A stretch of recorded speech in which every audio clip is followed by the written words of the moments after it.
మనం వరుసగా రోమిలకు రాసిన పత్రిక 8వ అధ్యాయం నుంచి ధ్యానిస్తూ ఉన్నాము. ఈరోజు వచనము 10.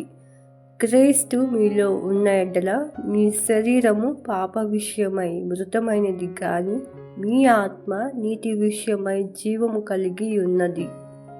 మనము శరీరము, ఆత్మ. ఈ దేహము, ఈ శరీరంలో నివసించేది మంచిదేది కూడా లేదు.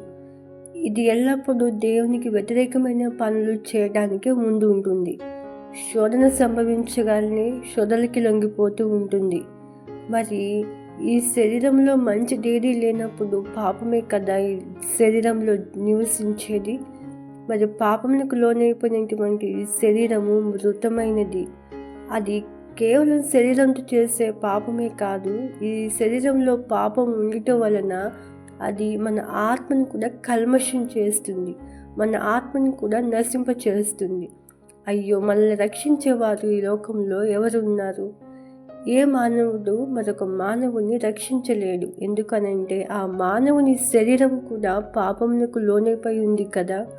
అందుకని యేసుక్రీస్తు ప్రభువారు ఈ లోకమునకు రావాల్సి వచ్చింది. దేవుడు మానవుని తన పోలికలో, తన స్వరూపంలో మంచివానిగానే సృష్టించాడు. ఆయన చేసిన ఈ సృష్టి యావత్తు ఏది కూడా చెడ్డది కాదు, అది మంచిదిగా దేవుడు చూసి ఉన్నాడు. కానీ ఈ చెడు ఎక్కడి నుంచి వచ్చింది? దేవుని దూతలలో ప్రధాన దూత అయిన అపవాది అనగా లూసిఫర్ తనకున్నటువంటి స్థానాన్ని బట్టి గర్వించి పాపం చేసి దేవుని సమక్షం నుంచి అతను వెలివేయబడ్డాడు. అందువలనే వాడు దేవుని పైన కోపగించుకొని ఆయన సృష్టించిన సృష్టిని నాశనం చేయటకు వాడు పూనుకొని ఉన్నాడు. మొదటి మానవుడు, దేవుడు సృష్టించిన మానవుడు ఆదాము. అతను దేవుని పైనే తిరుగుబాటు చేశాడు, ఆజ్ఞ అతిక్రమించాడు. దేవుడు ఏదైతే చేయవద్దు అని చెప్పాడో దానిని చేసి అతను అపవాది మాటలకే లొంగిపోయి దేవుని పైన తిరుగుబాటు చేయడం వల్ల అతనిలో కూడా పాపము అనగా చెడు ప్రవేశించింది. ఆ మొదటి మానవుడు, అతని హృదయంలో విత్తబడినవి చెడు. అపవాది చెడు విత్తనాలు అతని హృదయంలో విత్తి ఉన్నాడు. మరి అతని యొక్క శరీరము పాపమునకు లోనైపోయింది. అట్టి రక్తమాంసములు కలిగిన శరీరమందు మంచిదేదైనా వస్తుందా? లేదు కదా. ఆ విధంగానే మన తండ్రి, మన పితరుడైన ఆదాము పాపములకు లోనైపోయి అమ్ముడైపోయి ఉన్నాడు కదా. మరి అతని ద్వారా మనకి కూడా పాపము సంప్రాప్తమైంది. స్వభావ సిద్ధంగా మనమందరము కూడా పాపంలోనే పుట్టాము, పాపంలోనే జీవిస్తూ ఉన్నాము. నిత్య నరకాగ్ని మానవుని కొరకై నిర్మించబడలేదు.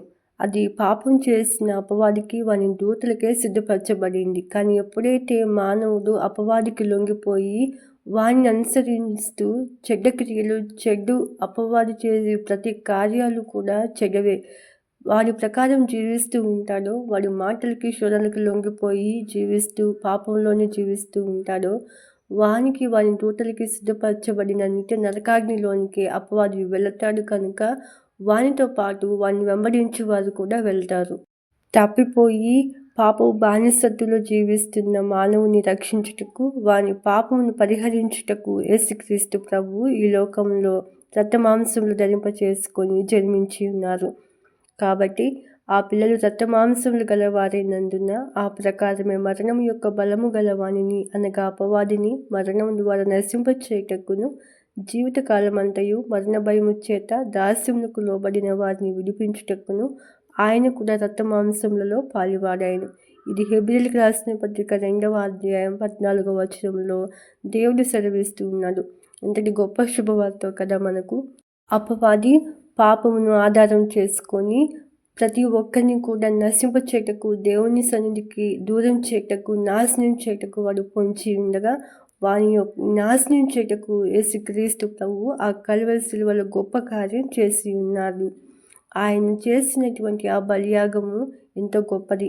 యేసుక్రీస్తు ప్రభువారు మన పాపములు పరిహరించారు. ఇది నీవు విశ్వసించి నీ హృదయంలో అంగీకరించుకొని యేసుక్రీస్తు ప్రభుని మీ స్వంత రక్షకునిగా స్వీకరించినప్పుడు ఆయన మిమ్మల్ని నూతన సృష్టిగా చేస్తారు. ఆ విధంగా యేసుక్రీస్తు ప్రభువారు రక్త మాంసములు ధరింప చేసుకోవాల్సి వచ్చింది. ఎందుకనగా మనకి రావాల్సిన శిక్షని ఆయన పైన వేసుకొని ఆయన శరీరం ముందు మన పాపములకు శిక్ష వేసి ఉన్నాడు. ఆ కలువరి సిలువలో మన యొక్క ప్రతి పాపములు కూడా ఆయన సిలువ వేసి మనల్ని విమోచించి రక్షించాడు. ఇక పాపము మరణము మన మీద అధికారము వాటికి లేవు.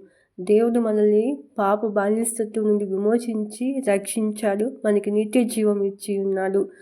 యేసుక్రీస్తు ప్రభువారు మనకి రావాల్సిన శిక్షని ఆయన పైన వేసుకొని ఆయన శరీరం మందు శిక్ష వేసి మనల్ని రక్షించి ఉన్నారు. మనం ఆయన నామందు విశ్వాసం ఉంచి రక్షించబడినప్పుడు దేవుడు తన ఆత్మతో మనల్ని శాశ్వత కాలము ముద్రిస్తారు. మనం ఆయన బిడ్డలుగా తీర్చబడతాము.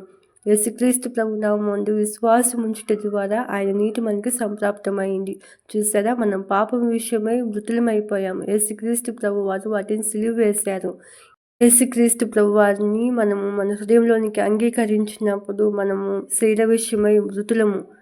మనము ఆయన నీతి మూలంగా మనము జీవించుచున్నాము కనుక ఆయనకు అప్పగించుకుందాం.